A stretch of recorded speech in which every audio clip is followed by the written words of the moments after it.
Well, welcome to another episode of Millennials in Ministry. I'm your host, Erin Lashley, and I'm so excited to have on the show with me today, Theo Barry. And welcome to the show, Theo. Thanks.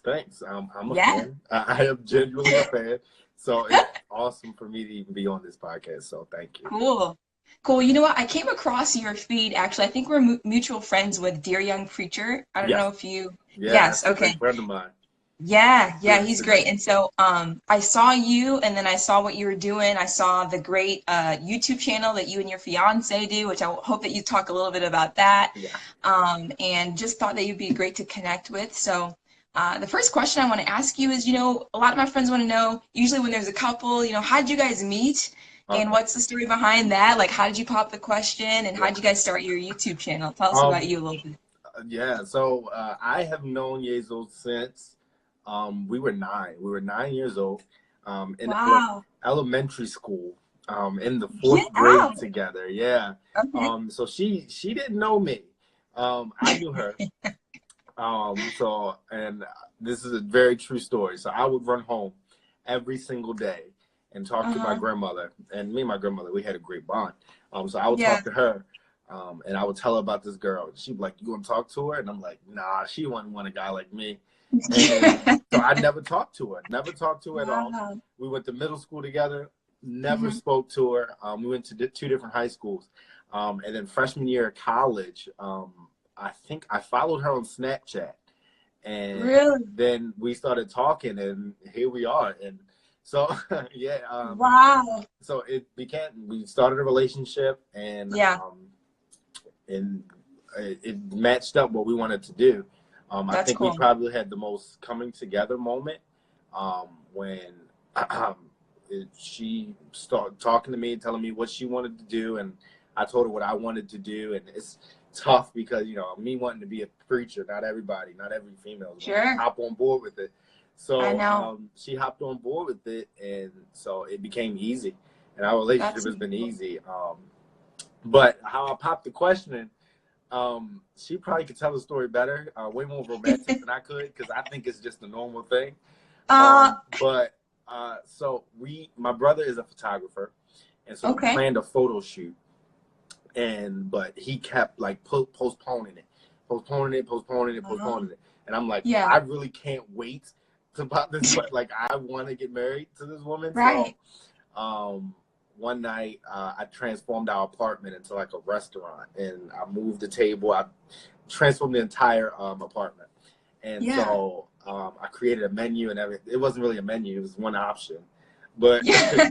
I made But dinner. it felt like a menu, Right, I'm it felt sure. like a menu. Yeah. And I made dinner, and after dinner, I gave her a receipt and everything, and she still owes me. Really? Yeah, she didn't pay her bill, but at the end of the receipt, it said, I forget exactly the words I wrote.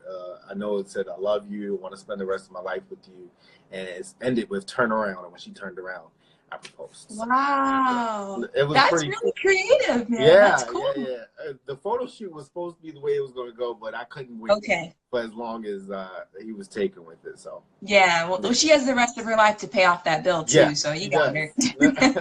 I'm not letting her skip out on it. So it's Yeah, well, tell us about your YouTube channel because you and her have a YouTube channel, which yes. I really enjoy, by the way. I've watched Thank quite a you. few episodes and love what you guys are doing. So tell us a little bit about Yeah. that. We have a YouTube channel called Almost Berries. I came up with that name. Great name. But so it's called Almost Berries, and what we do is we do.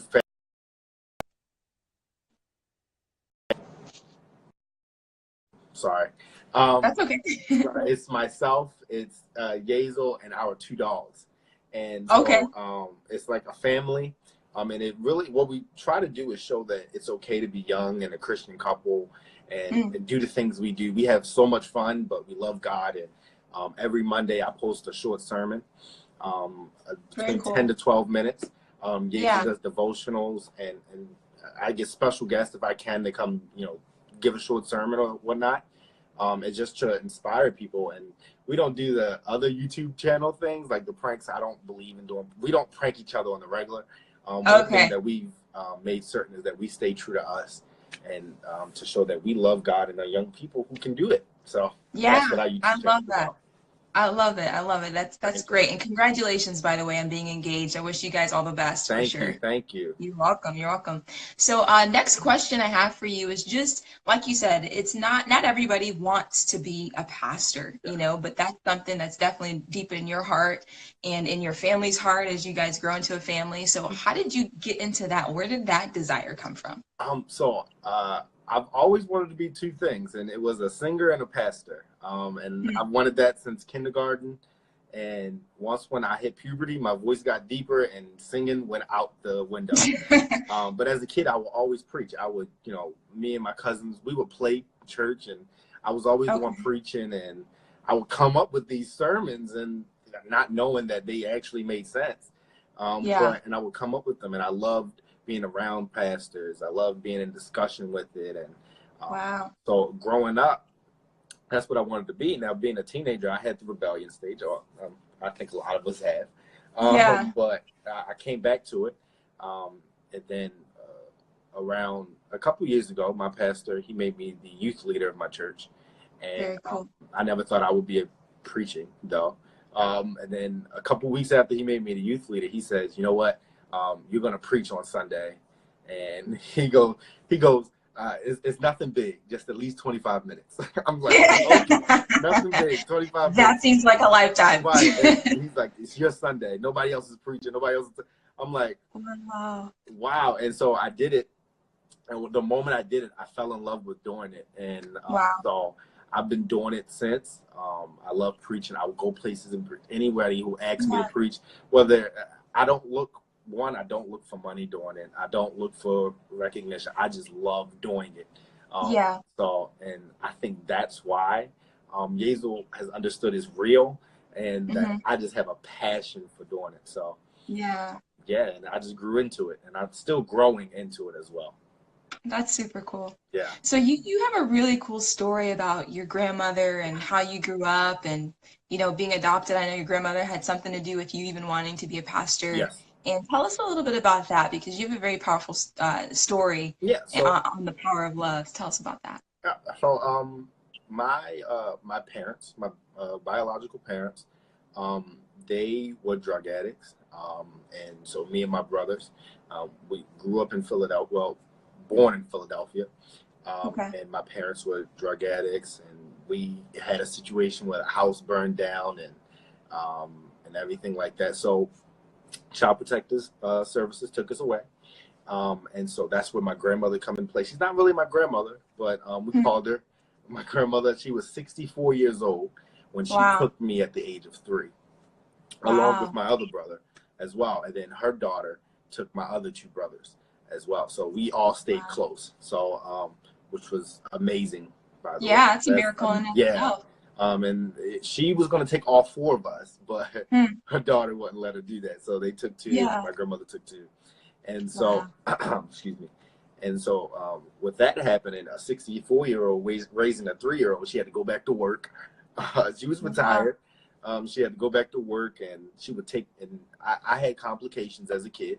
Hmm. I had speech impediments, didn't know how to write, read, anything like that. So she Wow. took me to her job, and she worked at a hotel. She was a housekeeper at a hotel. Hmm. So she would take me to the laundry room, put a blanket down, and give me like writing books, and I would have to write everything out. And Wow. so she actually taught me everything, the basics of Wow. everything. So, and after a while, I mean, me not knowing, she really didn't know how to read that well. I didn't Hmm. know that, Yeah. but so she taught me everything I knew.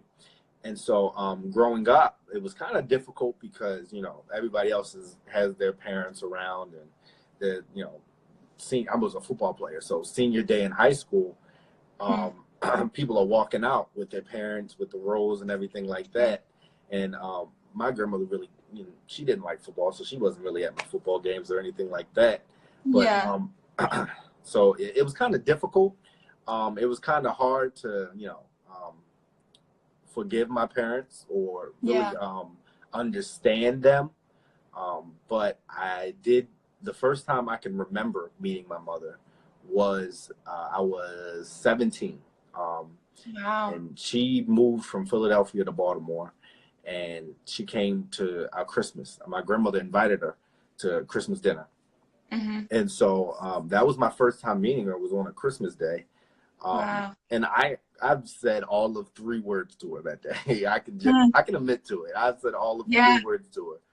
I'm sure. And it wasn't really me being angry. I think it was more so, I don't know you. And Hmm. like, I don't really know who you are or anything like that. And it took Yeah. time. I mean, it took me realizing, and I can't say I fully have forgiven her. But Mhm. Yezel works on that with me almost every day.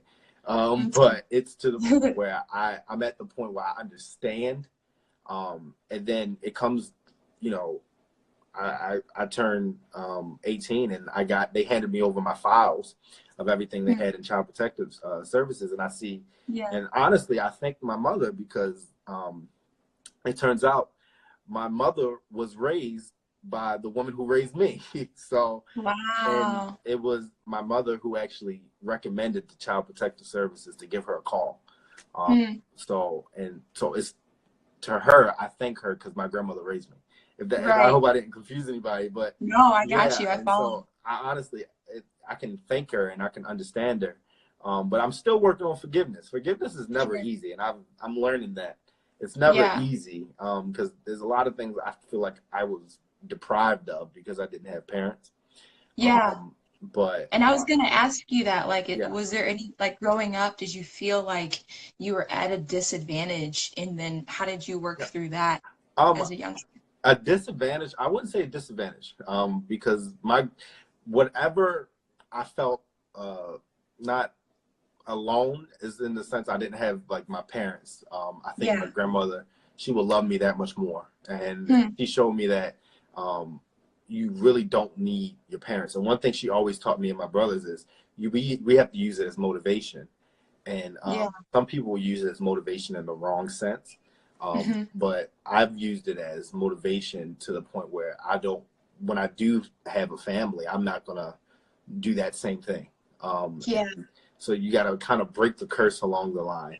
And so Yeah. that's what I use it as motivation. But as a disadvantage, I don't ever think so. I think I was raised by the best person in the world. I Wow. think I was instilled with probably the best qualities that nobody else could have instilled in me. So, yeah, I think it happened for a reason. So I don't think I Yeah. was at a disadvantage.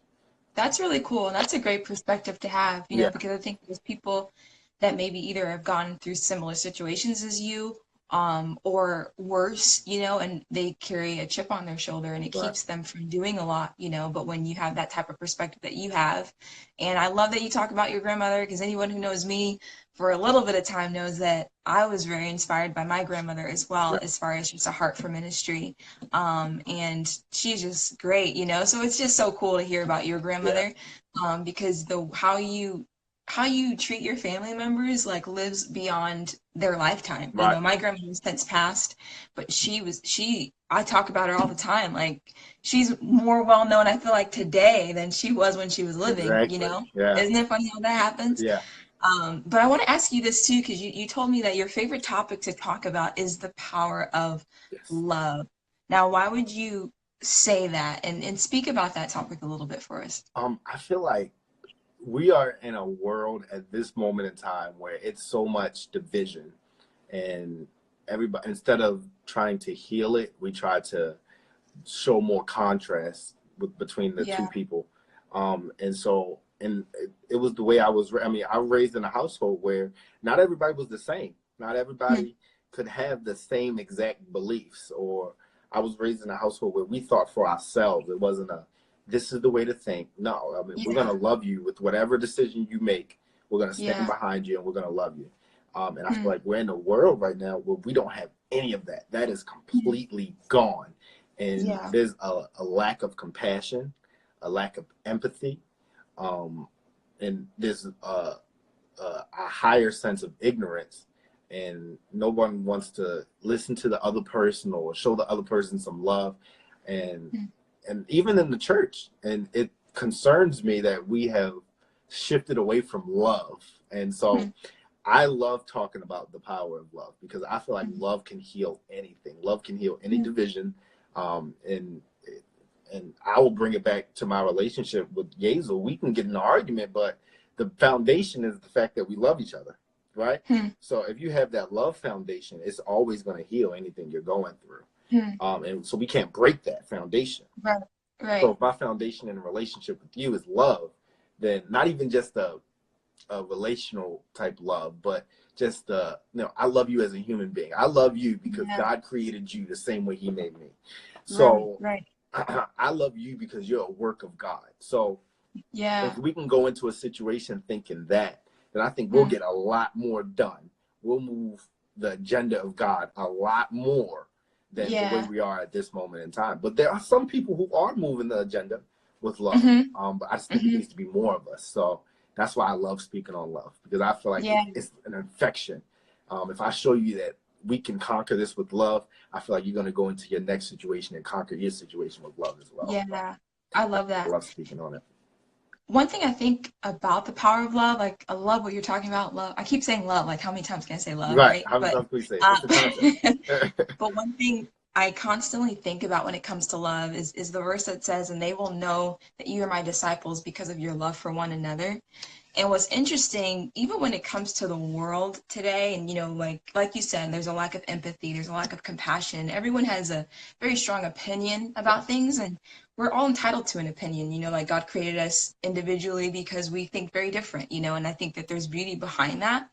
But one thing I think gets lost is that, Jesus died for the person who was murdered, but he also died for the person who murdered him. Yep. And that's where we miss it. Like, I Yes. think that's that powerful moment. And so there's powerful testimonies where families who lost a son or lost a loved one from somebody murdering forgives the murderer. And that's what God does. It doesn't make sense. You don't want to do it in your natural way of thinking. But like you said, that foundation of love is what changes the world, because nobody in their right mind would love the person who murdered. You know what I'm saying? And But God and would. it's such a special topic, especially when you say it like that, because Yeah. you see parents today, hugging the kid in the courtroom that shot their son, and people go, Yeah. "That is so insane." And I don't think it's that off, because if Hmm. let's look at it. Jesus was on the cross and literally said, "Forgive them, for Yep. they know not what they do." And so that's why Powerful. it's like I don't think it's that far off. I think we're just Yeah. missing it when it comes to Yeah. love. Like I'm gonna Yeah. love you. I'm gonna love you enough to forgive you. And Hmm. so I think that it's such a powerful topic. Yeah. It's such hard though for people Yeah. to get. And as we Because it's keep drilling it, I anti-culture. think they will. Mm-hmm. Totally. So one question I like to ask all the people I interview is, what piece of advice would you give to other millennials who want to make an impact in their community? Um, to not give up doing it. That's my biggest advice. Is you're gonna get so many distractions, especially being young.